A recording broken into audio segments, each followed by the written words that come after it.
Hello good evening students.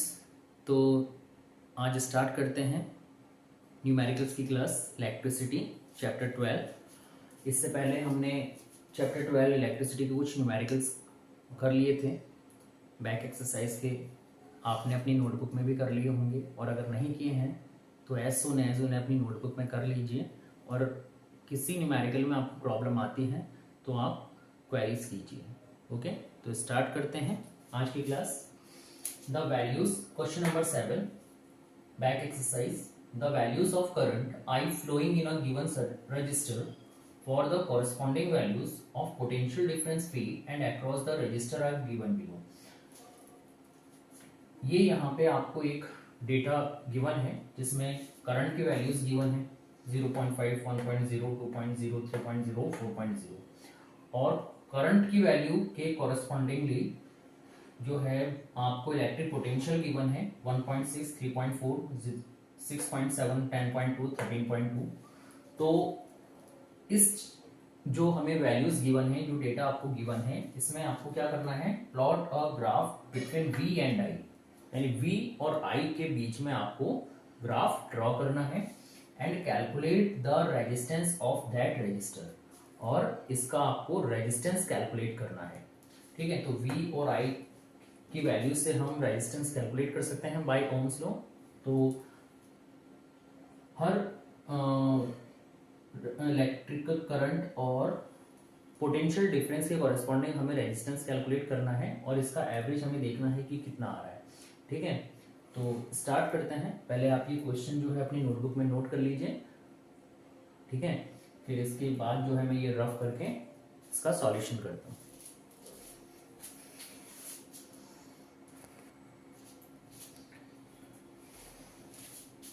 हाँ, तो students हमें जो वैल्यूज गिवन थी उसके बेस पे हमने ये ग्राफ बनाया है। देखते हैं इसको कैसे बनाया है हमने। यहाँ पर हमने I एक्सिस ली है और एक V एक्सिस ली है। ठीक है, यहाँ पर हमने V की वैल्यूज पुट करी हैं, यानी इलेक्ट्रिक पोटेंशियल की, और यहाँ पर I की वैल्यूज पुट करी हैं। तो यहाँ पे हमने 1 2 3 4 0 से 0 1 2 3 4 का स्केल लिया है 1 सेंटीमीटर का, और यहाँ पर हमने 2 4 6 यानी 2 सेंटीमीटर का स्केल लिया है। वैल्यूज हमें गिवन थी I की वैल्यू 0.5। ठीक है, तो 0.5 0 और 1 के ऑलमोस्ट मिड में ही आता है, मिड में ही आएगा।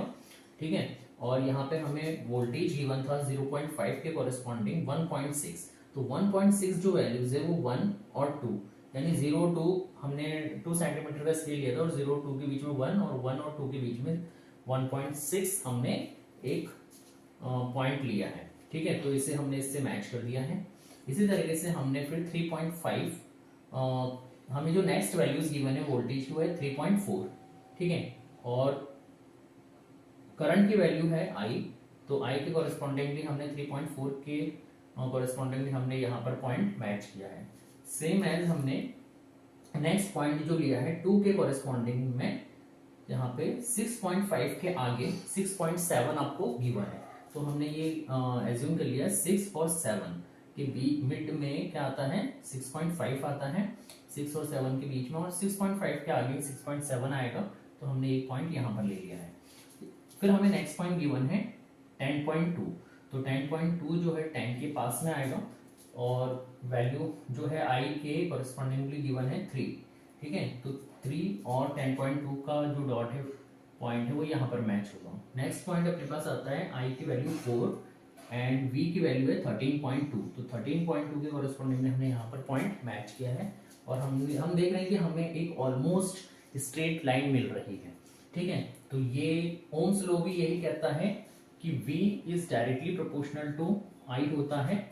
इसका मतलब हमें हमेशा स्ट्रेट लाइन ही मिलेगी। अब हमें इसकी वैल्यूज कैलकुलेट करनी है।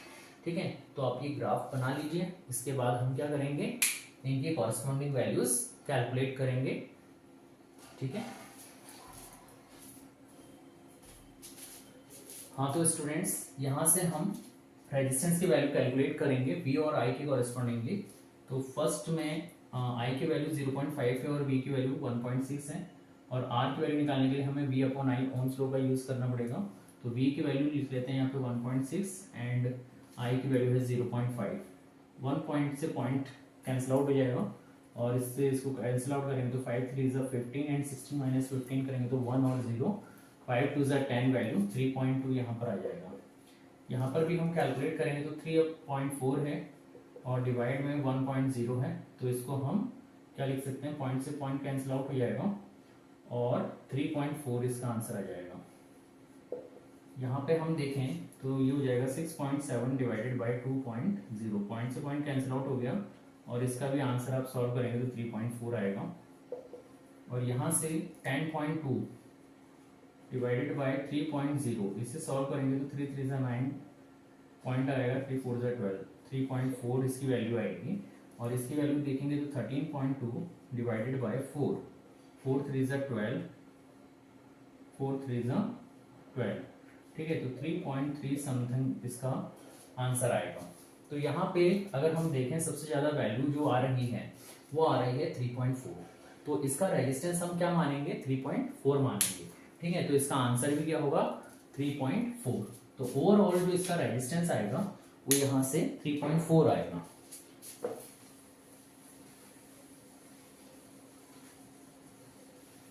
ठीक है, तो रेजिस्टेंस का आप लिखेंगे, रेजिस्टेंस ऑफ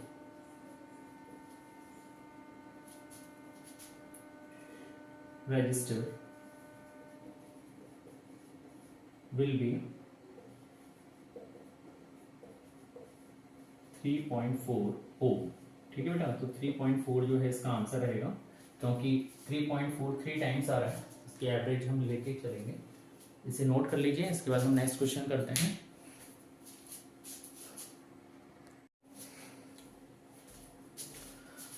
हाँ तो स्टूडेंट्स, नेक्स्ट क्वेश्चन हमारे सामने है क्वेश्चन नंबर 11। इससे पहले हमने क्वेश्चन नंबर 9 किया था और क्वेश्चन नंबर 10 जो है इससे पहले वाले वीडियो में हमने कर लिया था।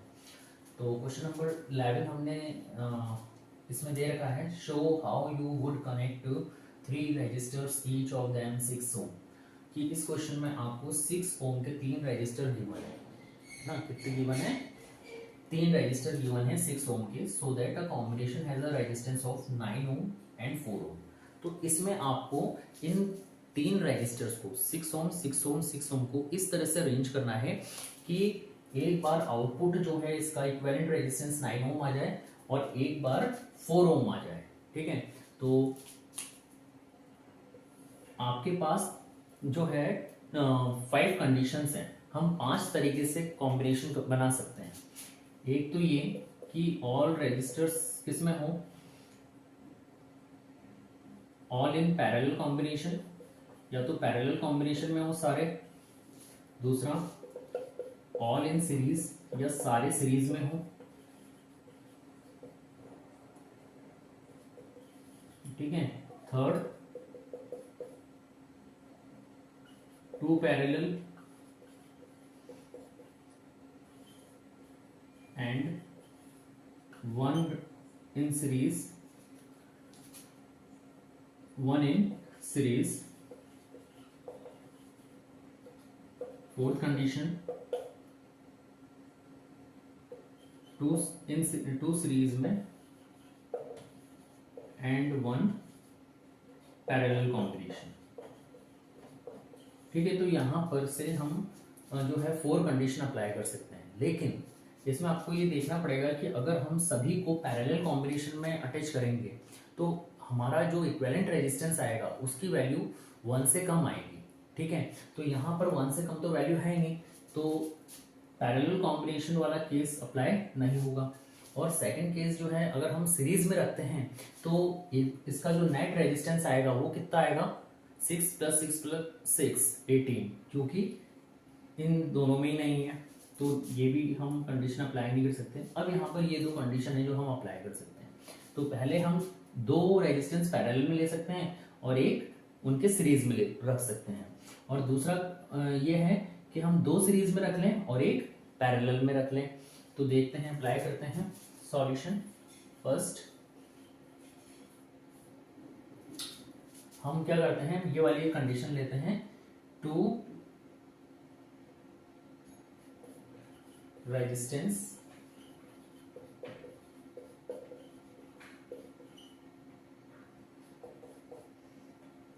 connected in parallel combination and one in series। ठीक है, तो इस तरीके से आप कनेक्ट कर सकते हैं। जैसे एक रेजिस्टेंस जो है आपने दो आपने पैरेलल कॉम्बिनेशन में लिए हैं और एक रेजिस्टेंस जो है आपको सीरीज में लेना है इस तरीके से।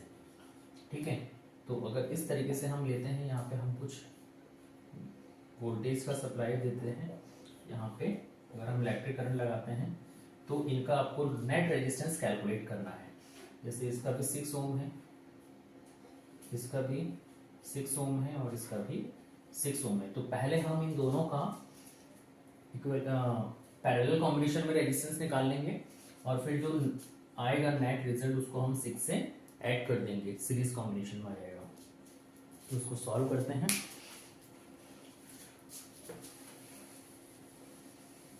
और सेकंड कंडीशन हम ये अप्लाई करेंगे 2 सीरीज में और एक पैरेलल में।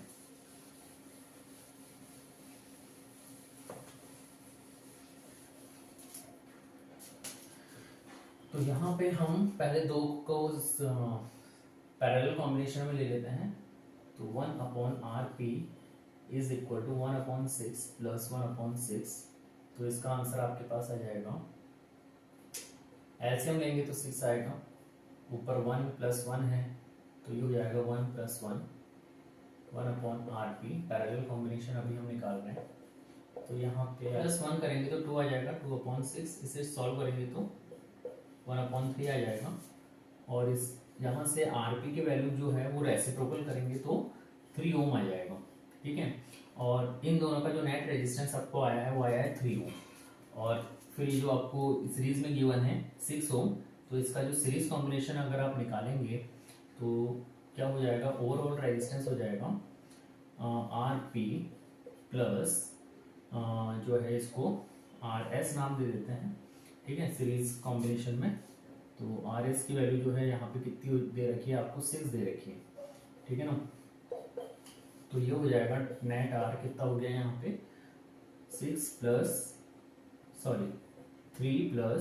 6, तो ये हो जाएगा 9 ओम। कितना हो जाएगा 9 ओम। तो इसका जो रेजिस्टेंस आया वो कितना है, 9 ओम आ गया है पहले वाले का। अब नेक्स्ट रेजिस्टेंस हमें कैलकुलेट करना है। पहले आप ये कॉपी कर लीजिए, इसको रफ करके हम नेक्स्ट वाला कैलकुलेट करेंगे।